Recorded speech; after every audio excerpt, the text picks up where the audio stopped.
Before the name Geronimo echoed across the deserts of Arizona and northern Mexico, before US cavalry units whispered it around campfires with a mix of fear and frustration, before newspapers turned him into either a savage villain or a romanticized outlaw, there was only a boy named Goyaałé and the desert.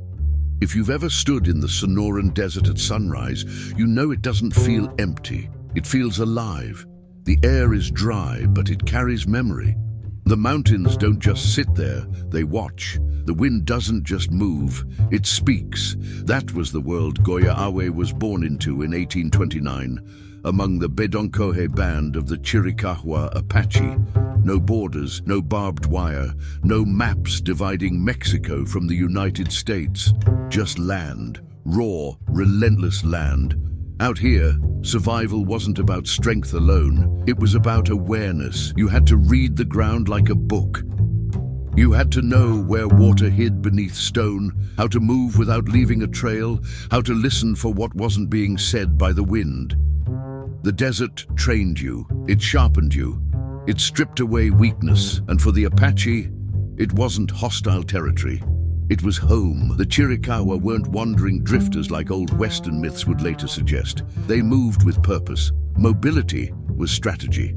Camps shifted with the seasons, with food sources, with danger. Families lived in tight kinship groups, and loyalty wasn't negotiable. You learned early that your people were your protection, and your land was your lifeline. The mountains of the Sierra Madre weren't just geography, they were sanctuary, shield, and spirit all at once. Goyaałé grew up learning to ride before he could fully grow into his frame. He learned to hunt quietly, to track without disturbing dust, to sit still long enough for the world to reveal itself. He wasn't born into leadership. No prophecy marked him as some destined warrior. In fact, by most accounts, he was known as thoughtful, observant, not loud, not reckless. But he absorbed everything, the terrain, the discipline, the spiritual traditions of his people. And that spiritual foundation matters, because to understand Geronimo later, you have to understand that Apache warfare was never just physical, it was spiritual. Dreams carried meaning. Visions weren't dismissed, they were guidance. Power wasn't only in weapons, it was in belief, in connection to forces beyond the visible world. The Apache worldview didn't separate the natural from the supernatural. The desert, the ancestors, the unseen, they were intertwined. As a young man, Goyaałé married. He built a family. His life wasn't war. It was movement between trade routes, seasonal camps, hunting grounds that stretched across what we now call the US-Mexico border. And here's something people often forget. The Apache had already been adapting to waves of outsiders for generations. Spanish forces had come. Mexican authorities had tried to assert control. Raids and counter-raids were part of frontier reality long before American expansion accelerated. But even with tension, there was balance. Conflict didn't yet define his existence. What defined him was land, the kind of land that demands humility. You don't conquer the desert, you survive with it. You respect it, you learn from it. That mindset, that deep territorial intimacy, is what would later make him nearly impossible to capture. US generals didn't just chase a man, they chased someone who understood the land better than their maps ever could. Imagine growing up in a place where every canyon could hide you, every ridge could shield you, every rock formation could become strategy. Imagine knowing that your home wasn't lines on paper, but muscle memory. That's what Goyaałé carried in his bones, long before he ever carried a rifle. By the 1850s, the political landscape around him was shifting fast. The US-Mexico War had ended, borders hardened, military patrols increased, settlers moved west in growing numbers. Treaties were signed and broken in cycles that frontier tribes learned not to trust. Pressure tightened around Apache territory like a slow, closing fist. But at this stage in his life, Goyaałé was not yet the symbol, not yet the resistance icon, not yet the name soldiers would shout in panic. He was a husband, a son, a father, a man anchored in a rhythm older than any nation-state claiming ownership over his homeland. And that's what makes what comes next so devastating. Because the desert that forged him would soon witness the moment that transformed him. There's something about loss that doesn't just wound, it rewires you. And in 1858, everything that had grounded Goyaałé would be ripped away in a single violent act. What had been survival would become vengeance. What had been balance would become fire. What had been a man would become a force. But that transformation didn't begin with rage. It began with silence, the kind of silence that falls over a burned camp, the kind of silence that echoes louder than gunfire. And that's where the legend of Geronimo truly begins. There's a version of this story that gets told fast, a raid, a massacre, revenge. But when you slow it down, when you sit in it, you realize this wasn't just an attack, it was a fracture, a moment where a man's old life ended and something harder, colder, more relentless took its place. The year was 1858. Tensions between Apache bands and Mexican forces had been escalating for years. Retaliation raids weren't uncommon on either side. But what happened at Casquille near Llanos in the Mexican state of Chihuahua wasn't a battle. It wasn't warriors meeting warriors. It was an ambush on a camp when most of the men were away trading. Goyaałé had left with others to the nearby town. Trade was part of frontier survival. You negotiated when you could. You moved carefully. You calculated risk. When they returned, something felt wrong. No smoke rising steady from cooking fires, no movement, no sound, just stillness. The camp had been attacked by Mexican soldiers under Colonel José María Carrasco. Women, children, elders slaughtered, bodies left where they fell. Among them were Goyaałé's mother, his wife Alope, and his 3 young children. There's no cinematic way to dress that up, no dramatic score that makes it easier to process. He walked through what remained of his world and found it erased. And here's where history shifts. According to later accounts, that night he walked alone into the wilderness. Not to hunt, not to track, to grieve. Apache mourning wasn't performative. It was internal, spiritual. He said he felt broken, emptied out. And in that isolation, something happened that he would later describe as a vision. He claimed a voice came to him. A promise that no bullet would kill him, that he would be protected in battle, that he would have power if he chose to fight. Now, whether you interpret that as spiritual revelation, trauma-induced resolve, or the psychological birth of a warrior identity doesn't change the outcome. From that moment forward, Goyaałé was no longer simply surviving the frontier, he was at war with it. But this wasn't blind rage. That's the Hollywood version. What followed was organized retaliation, calculated raids against Mexican settlements and military targets, precision, mobility, no wasted movement. He didn't charge into open fields. He struck fast and disappeared into terrain that swallowed outsiders whole. Mexican troops began to dread encounters with him. During attacks, some soldiers reportedly shouted, "Geronimo!" calling on Saint Jerome for protection. Over time, that cry attached itself to the man they feared, Geronimo. It's almost ironic, a Catholic invocation becoming the permanent name of a Chiricahua war leader. But that's how frontier mythology works, layers of misunderstanding turning into legend. As the years passed, the violence intensified across the borderlands. Retaliation fed retaliation. Apache raids were met with harsher crackdowns. Bounties were placed on Apache scalps by certain Mexican states. Entire communities were destabilized. But here's the uncomfortable truth that rarely gets equal airtime. This wasn't one-sided brutality.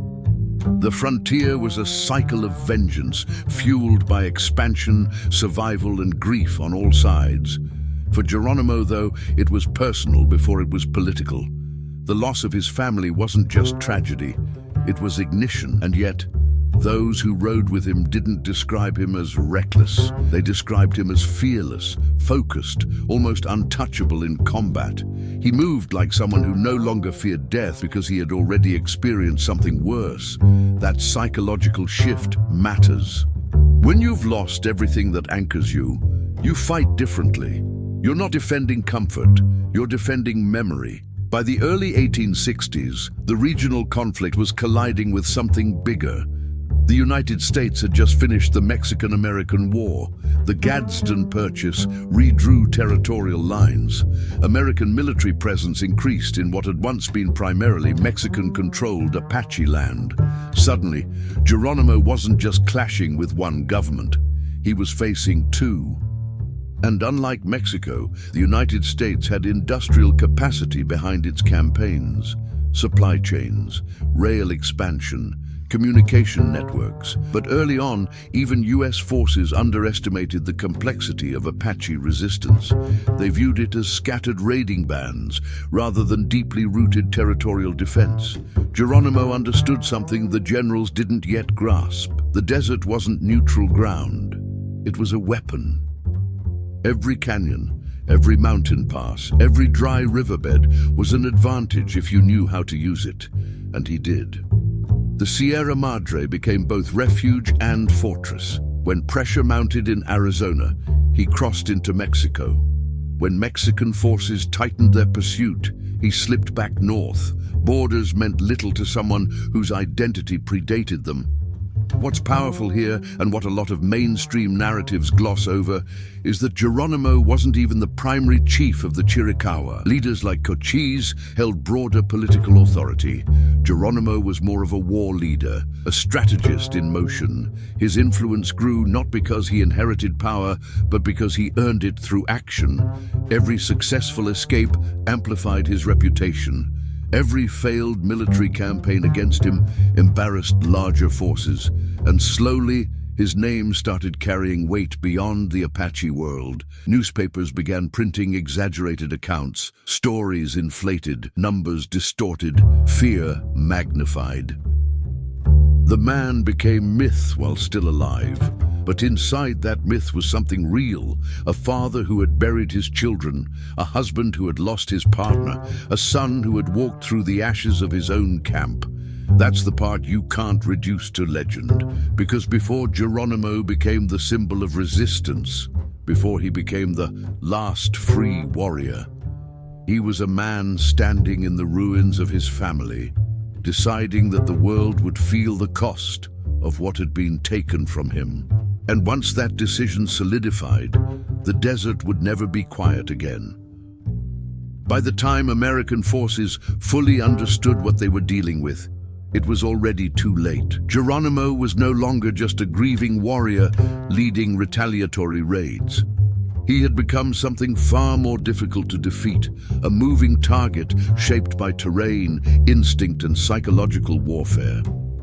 And what makes this chapter of his story so intense isn't just the violence, it's the imbalance. At certain points in the 1870s and 1880s, thousands of US and Mexican troops were deployed to capture fewer than 50 Apache men, women, and children moving through the Sierra Madre and the borderlands of Arizona and New Mexico. Let that sink in. An entire military machine chasing a small mobile band that refused to stay pinned down. This wasn't traditional warfare. There were no formal battle lines, no flags planted in soil, no scheduled engagements.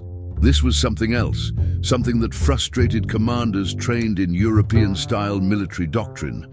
They were looking for decisive confrontation. Geronimo offered absence, and absence became strategy. The Apache didn't travel in large, lumbering columns. They moved light, fast, quiet. They could cover brutal distances across mountain ridges that exhausted cavalry units within hours. They understood elevation like chess players understand positioning. High ground wasn't just an advantage, it was surveillance, it was escape route, it was control. American troops relied heavily on supply chains, wagons, rations, ammunition loads. The Apache relied on memory, on knowing which canyon wall held a hidden spring, on knowing where mesquite beans could be gathered, on knowing how to disappear into rock formations that looked identical to the untrained eye. And here's where it gets almost cinematic. Soldiers would ride into a valley, convinced they had finally cornered him. Scouts would report signs of fresh tracks. The unit would advance carefully, rifles ready, then nothing. No gunfire. No movement, just wind. By the time they realized they'd been watched the entire time, Geronimo and his band would already be miles away, sometimes doubling back behind their pursuers, sometimes striking at supply lines instead of engaging directly. It was guerrilla warfare, before the term was widely used in American military vocabulary, and it embarrassed powerful institutions. Reports from officers described frustration bordering on humiliation. How could such a small group evade coordinated pursuit? How could they move between Mexico and the United States so freely? The answer was simple, but uncomfortable. Borders were political inventions. The land itself recognized no such division. And Geronimo understood that better than any general drawing lines on a map. But this wasn't just about escape. When Geronimo struck, he did so decisively. Raids were swift and brutal, often targeting settlements or military outposts connected to expansion into Apache territory. To frontier communities, this reinforced the image of him as a relentless threat. To his followers, it reinforced his role as defender of homeland.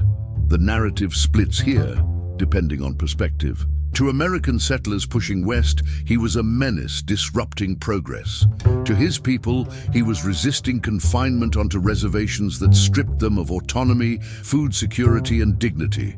And those reservations were becoming central to U.S. policy. By the 1870s, the federal government had intensified efforts to relocate Apache bands onto designated lands under military supervision. The logic was control.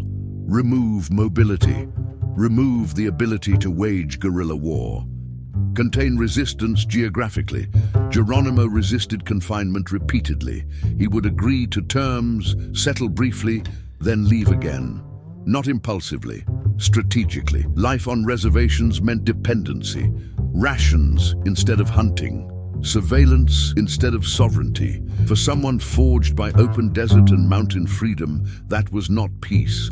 It was suffocation. Each time he fled, newspapers amplified the story. Headlines exaggerated numbers, inflated casualty counts, dramatized his escapes. The American public, many thousands of miles away, began to view him as the face of Apache resistance. A single name became shorthand for a much larger conflict between expansion and survival. Meanwhile, the U.S. Army adapted. Commanders began using Apache scouts from rival bands to track him. They implemented heliograph communication systems, flashing coded messages across vast distances using reflected sunlight. It was cutting-edge military technology for its time. The chase was no longer disorganized, it was systematic, and still, for years, Geronimo evaded capture. There's something almost surreal about the scale of pursuit compared to the size of the group being hunted. Imagine cavalry units stretching across desert ridges, supply trains grinding through dust, telegraph messages relaying coordinates, all focused on a handful of individuals navigating terrain with instinct instead of infrastructure. The Sierra Madre mountains became his shield. Their steep canyons and jagged peaks made large-scale pursuit nearly impossible. American forces were hesitant to cross deep into Mexican territory without coordination. Mexican forces were equally cautious of prolonged mountain engagements. Geronimo used that hesitation. He turned international boundaries into loopholes, and for a while it worked. But no campaign of evasion lasts forever. Resources thin, allies fatigue, age catches up. By the mid-1880s, the U.S. government had grown determined to end what newspapers were calling the Apache problem, once and for all. General Nelson A. Miles was assigned to the mission with explicit authority and expanded resources. The objective wasn't simply to chase, it was to conclude. And the conclusion was coming. The desert that had hidden him for decades was about to witness its most relentless manhunt yet. Because when you challenge two expanding nations for that long, eventually they stop treating you as a nuisance. They start treating you as a symbol that must be broken. And in 1886, the final pursuit began. By 1886, the chase had stopped being a regional conflict and had turned into something far bigger, a matter of national pride. For nearly 3 decades, Geronimo had slipped through the grip of Mexican forces and U.S. cavalry alike. He had outlasted campaigns, outmaneuvered patrols, and defied policies designed to erase Apache autonomy. But now the political temperature had changed. The American public was watching. Newspapers were printing headlines that framed him as the last symbol of unfinished conquest in the Southwest. Washington wanted closure, and closure in that era meant capture. General Nelson A. Miles was brought in to finish what others couldn't. Miles was not careless. He was disciplined, calculating, and determined to apply every available resource to end the pursuit. Unlike earlier commanders who relied mostly on brute force and mounted patrols, Miles leaned into logistics and communication. He expanded the use of Apache scouts, some from rival bands, who understood the terrain almost as well as Geronimo himself. He deployed heliographs across mountaintops, flashing coded messages over vast desert distances faster than riders could travel. It was modern warfare meeting ancient resistance, and for the first time, the technological advantage began to matter. Geronimo's band at this point was small, fewer than 40 people, including women and children. They were exhausted. Years of flight had taken their toll. Supplies were thin, horses were worn down. The Sierra Madre still offered cover, but the ring tightening around them was unlike anything before. Still, even under pressure, Geronimo didn't collapse into panic. He moved deliberately, calculating when to strike and when to vanish. He understood that surrender meant permanent confinement. He also understood that endless flight meant eventual starvation or betrayal. That tension between survival and dignity defined these final months. Miles pushed relentlessly, coordinating American and Mexican forces in ways that made border hopping less effective. Scouts tracked faint trails. Patrols sealed escape corridors. The strategy wasn't to win a battle, it was to deny options. And when you deny a guerrilla fighter options, you corner not just the body, but the spirit. By late summer of 1886, Geronimo knew the circle was closing. His followers were fatigued, some were ready to stop, others still believed in slipping back into the mountains. But the desert that had once felt infinite now felt monitored. There's a quiet irony here. For decades, Geronimo had turned the land into invisibility. Now the land itself had become mapped, signaled, surveilled. The final negotiations didn't happen in the middle of gunfire. They happened in tension. Miles met with him under terms that promised relocation but implied survival. The alternative was annihilation. Geronimo weighed his choice. And this is where the mythology often simplifies things. People imagine surrender as defeat, a dramatic lowering of weapons, a broken man stepping forward. But history suggests something more complicated. Geronimo was not dragged in chains from a battlefield. He negotiated terms. He understood the stakes. His people were with him. On September 4th, 1886, in Skeleton Canyon, Arizona Territory, Geronimo formally surrendered to General Miles. It marked the end of major Apache armed resistance in the Southwest, but here's the part that hits differently when you sit with it. He wasn't the last Apache. He wasn't the last warrior breathing. What ended that day was the era of open resistance, the ability to move freely across ancestral land without federal control. And the cost was enormous. Instead of being returned to Arizona as initially implied, Geronimo and his followers were transported east as prisoners of war. Florida first, then Alabama, eventually Fort Sill in Oklahoma. They were not classified as regular prisoners. They were held indefinitely, families included. Imagine going from the open expanse of the Sierra Madre to humid confinement thousands of miles away. From mountain wind to fenced compounds, from autonomy to supervision. The man who had crossed borders like they didn't exist was now unable to cross a gate without permission. For the US government, the surrender was victory. For frontier settlers, it was relief. For newspapers, it was headline gold. But for the Chiricahua Apache, it was exile. And yet, here's where the story refuses to fit into clean categories.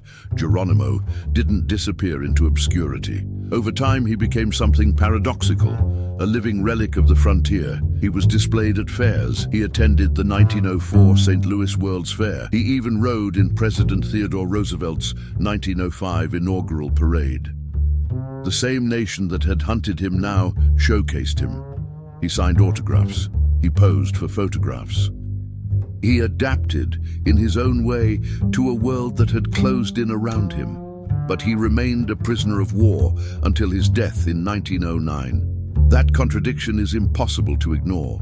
The government considered the conflict finished, yet the man they captured never regained his homeland. He petitioned to return to Arizona. The request was denied. So what does that make the surrender? Was it the end of resistance or the beginning of legend? Because something unexpected happened after 1886. Instead of fading into defeat, Geronimo's name grew larger. The image of the elusive desert warrior outmaneuvering two nations became embedded in American folklore. Soldiers later adopted his name as a symbol of bravery. Paratroopers shouted, "Geronimo!" as they jumped from planes decades later, invoking the very man the US Army once chased across the desert. History has a strange sense of irony. The man they tried to contain became part of the cultural fabric of the nation that confined him. But inside that paradox is a deeper question. Did capturing Geronimo end Apache resistance, or did it immortalize it? Because even in chains, even in exile, his story refused to die. And in the final chapter, we have to ask what legacy really means, who controls it, who shapes it, and whether the last free warrior of the desert ever truly stopped fighting. When people picture Geronimo, they usually freeze him in motion, on horseback, rifle in hand, wind cutting across desert ridges. That's the image that lives in documentaries, murals, dramatic reenactments. But the truth is quieter, harder. After 1886, the most powerful years of his life weren't spent in battle. They were spent in captivity. When Geronimo surrendered in Skeleton Canyon, he believed, or at least hoped, that relocation would be temporary, that his people might eventually return to their homeland in Arizona. Instead, he and the Chiricahua Apache were transported east as prisoners of war. Not just the fighters, entire families, women, children, elders, first Florida, then Alabama, finally Fort Sill in what is now Oklahoma. If you've ever felt disoriented stepping into a place that doesn't feel like yours, imagine being taken thousands of miles from everything you've ever known. From dry desert air to humid southern heat, from mountain refuge to fenced compounds. The land that had once protected him was replaced by open plains that offered no concealment, no familiarity, no ancestral grounding. And here's what hits the hardest. He was never officially released. Even decades later, he remained classified as a prisoner of war. But something unexpected began to unfold. Instead of fading into obscurity, Geronimo became a public figure. American society, the same society that had demanded his capture, became fascinated with him. He was invited to appear at expositions. At the 1904 World's Fair in St. Louis, he was displayed as a living artifact of the Old West. He sat for photographs. He sold signed postcards. Crowds lined up to see the once elusive Apache leader in person. There's a haunting contradiction there. The man who had resisted confinement became an attraction inside it. He even participated in President Theodore Roosevelt's 1905 inaugural parade.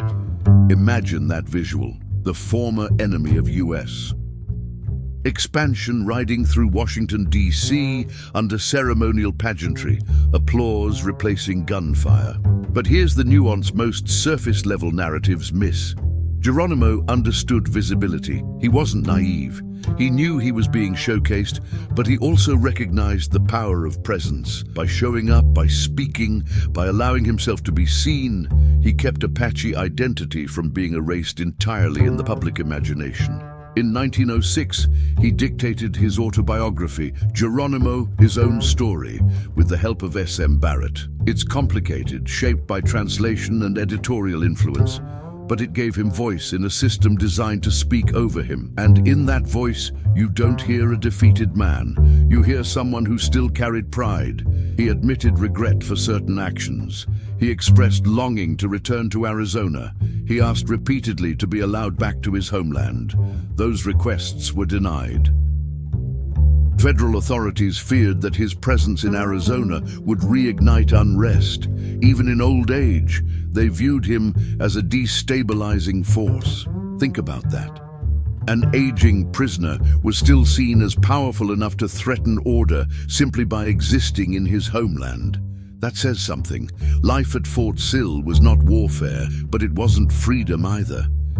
The Chiricahua Apache were expected to farm, to adapt to imposed structures. Disease spread during earlier imprisonments in Florida. Many had died. The cost of exile wasn't symbolic, it was physical.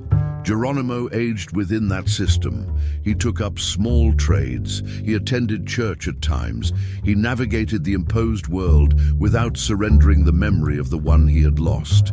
And in February 1909, after being thrown from a horse and spending a night exposed in cold weather, he developed pneumonia.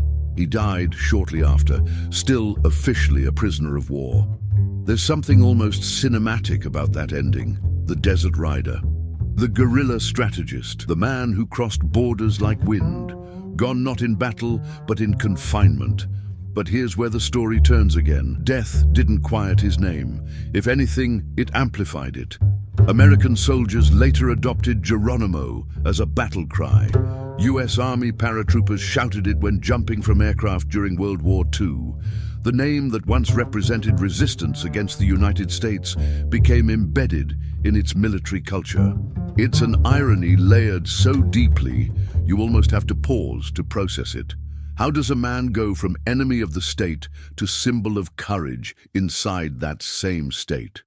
Part of the answer lies in myth-making. America romanticized the frontier after it was closed. Once the land was secured, former adversaries could be reshaped into legends. The danger was gone. The memory could be rebranded. But for the Chiricahua Apache, the story wasn't romantic. They were never returned to Arizona as a group. Their forced displacement reshaped their community permanently. The cost of expansion wasn't a chapter in a textbook. It was generational rupture.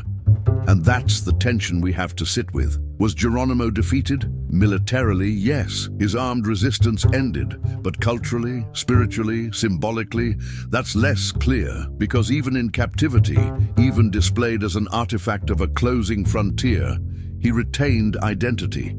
He refused to disappear. He spoke his story. He carried memory forward. And maybe that's the deeper layer of resistance. Not just fighting when you're free, but surviving when you're not. As we move into the final chapter, the question becomes bigger than Geronimo himself. What does it mean to call someone the last free warrior? Is freedom a physical condition, or is it something that outlives fences? The desert may have lost its rider, but the echo of his name never really stopped traveling. Topic 6. The Last Free Warrior. Legacy, myth, and the echo that never faded. When Geronimo died in 1909 at Fort Sill, the official record was simple. Prisoner of war, pneumonia, burial in Oklahoma soil, far from the mountains that had shaped him. On paper, the story was closed. The campaigns were over. The frontier declared settled. The United States had expanded from coast to coast. But history isn't just what's written in reports. It's what lingers. And Geronimo lingered. For decades after his death, his name refused to stay confined to the margins of native history. It resurfaced in unexpected places. US Army paratroopers in the 1940s shouted, "Geronimo!" as they leapt from aircraft into combat zones. Think about that for a second. The same military institution that once deployed thousands of soldiers to capture him now invoked his name as a symbol of courage. That's not coincidence. That's mythology in motion. America has a complicated relationship with the people it once fought. Once the threat is neutralized, the narrative softens. The outlaw becomes the icon. The resistance fighter becomes the legend. The discomfort of conquest gets wrapped in romantic imagery. But here's the thing, mythology simplifies. The real Geronimo wasn't just a fearless rider cutting across desert ridges.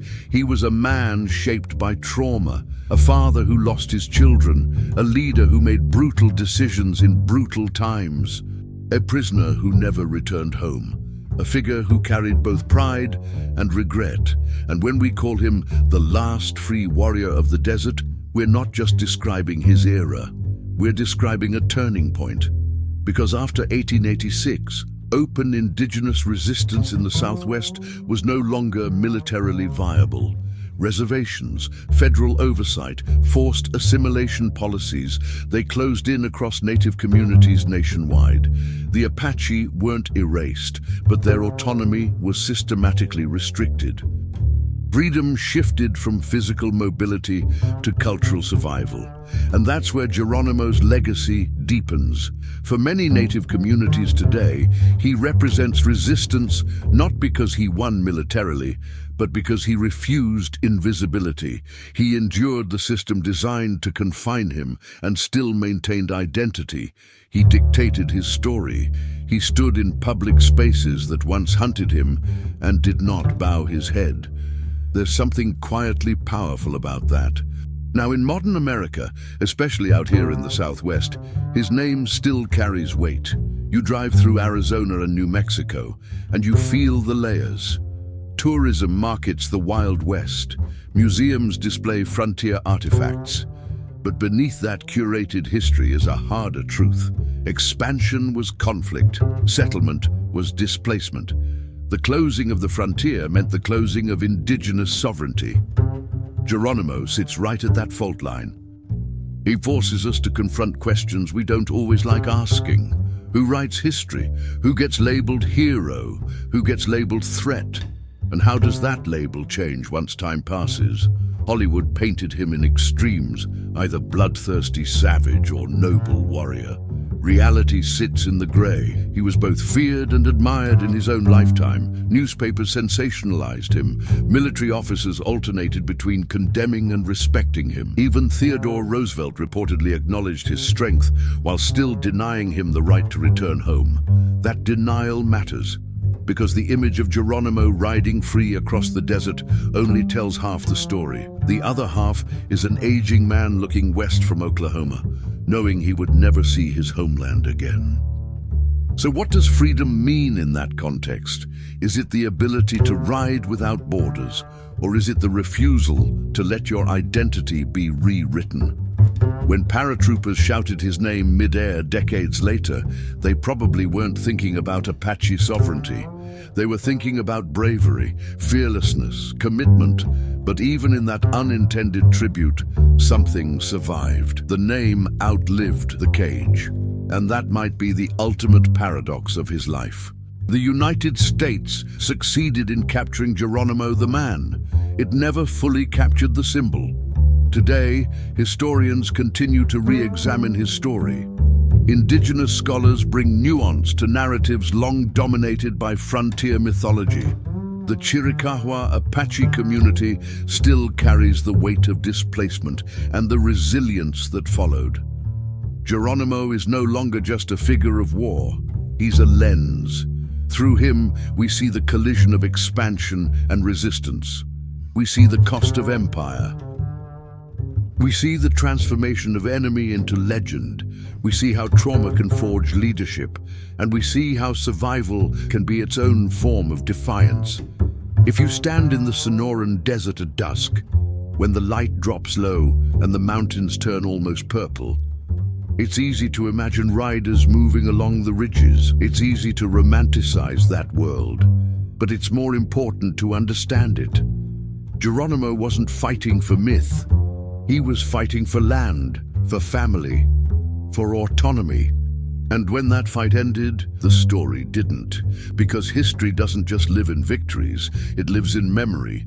And memory, when it refuses to fade, becomes its own kind of freedom. So when we call him the last free warrior of the desert, maybe what we're really saying is this: he was the last to fight openly before the walls closed in. But the spirit that drove him, that never surrendered.